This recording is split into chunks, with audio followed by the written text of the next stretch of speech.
Mau saya tanyakan seputar taraweh nih, Ustaz. Tapi kan biasanya kita melakukan taraweh itu setelah sholat isya ya, Ustaz.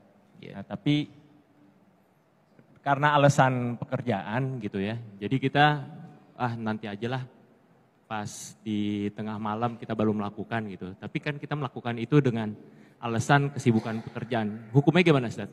Baik. Teman-teman penting diketahui bahwa sholat yang disunahkan ini disebut dengan qiyamul lail. Atau dalam hadis Muslim nomor hadis 749 disebut dengan sholatul lail. Sholatul lail. Ya.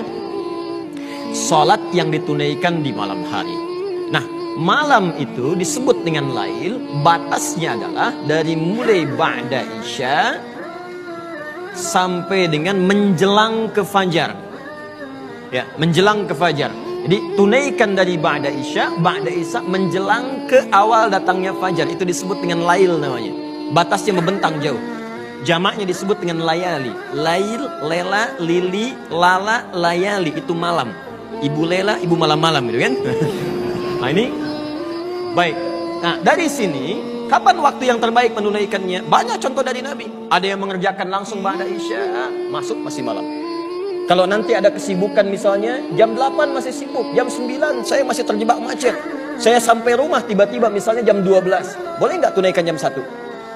Boleh, karena masuk kategori lail, malam. Dan sering didapati Nabi pun seringkali mengakhirkan sholat di malam hari untuk mendapatkan kekhusyuan.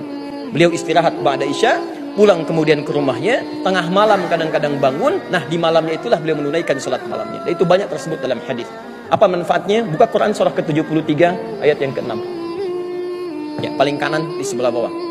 Allah sampaikan, "Inna nasyi'atal laili hiya ashaddu wat'aw wa aqwamu qila." Sungguh bangun malam itu, jika Anda bisa lakukan itu semua, maka saat bangun malam itu getaran kejiwanya akan terasa kuat dan setiap apa yang dibacakan itu menyentuh ke dalam hati kita. Dibeda salat malam dengan salat siang. Anda bangun malam hari, suasananya lebih beda.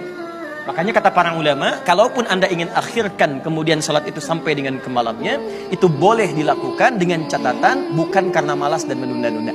Ya, karena urgensi yang diperkenankan oleh syariat.